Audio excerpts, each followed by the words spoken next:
November 9. E. S. Sykes, Esquire. Dear Sir, Mr. Burton's note puts upon me all the blame of the destruction of an enterprise which had for its object the succor of the Hartford poor. That is to say, this enterprise has been dropped because of the dissatisfaction with Mr. Clemens's stipulations. Therefore, I must be allowed to say a word in my defense.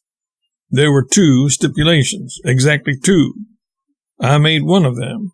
If the other was made at all, it was a joint one from the choir and me. My individual stipulation was that my name should be kept out of the newspapers. The joint one was that sufficient tickets to ensure a good sum should be sold before the date of the performance should be set. Understand, we wanted a good sum. I do not think any of us bothered about a good house. It was money we were after. Now you perceive that my concern is simply with my individual stipulation. Did that break up the enterprise? Eugene Burton said he would sell $300 worth of the tickets himself. Mr. Smith said he would sell $200 or $300 worth himself. My plan for Asylum Hill Church would have ensured $150 from that quarter. All this in the face of my stipulation. It was proposed to raise $1,000. Did my stipulation render the raising of $400 or $500 in a dozen churches impossible? My stipulation is easily defensible. When a mere reader or lecturer has appeared 3 or 4 times in a town of Hartford's size, he is a good deal more than likely to get a very unpleasant snub if he shoves himself forward about once or twice more. Therefore, I long ago made up my mind that whenever I again appeared here, it should be only in a minor capacity and not as a chief attraction.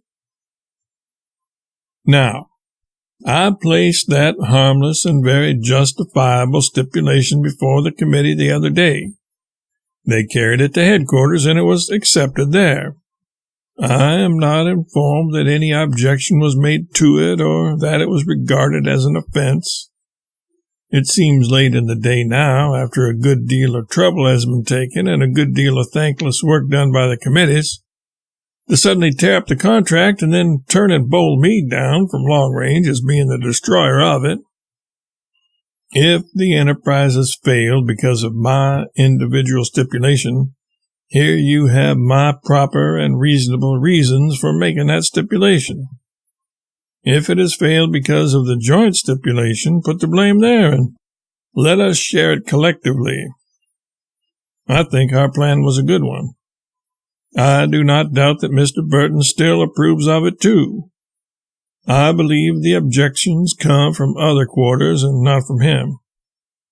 Mr. Twitchell used the following words in last Sunday's sermon, if I remember correctly. My hearers, the prophet Deuteronomy says this wise thing, Though ye plan a goodly house for the poor, and plan it with wisdom, and do take off your coats and set to build it with high courage, yet shall the croaker presently come and lift up his voice, having his coat on, and say, Verily this plan is not well planned, and he will go his way.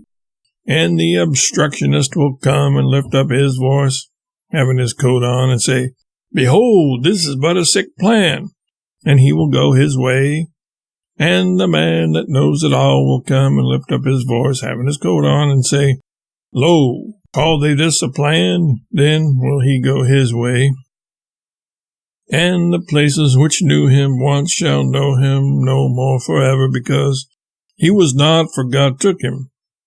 Now therefore I say unto you, Verily that house will not be budded. And I say this also, He that waiteth for all men to be satisfied with this plan, let him seek eternal life, for he shall need it.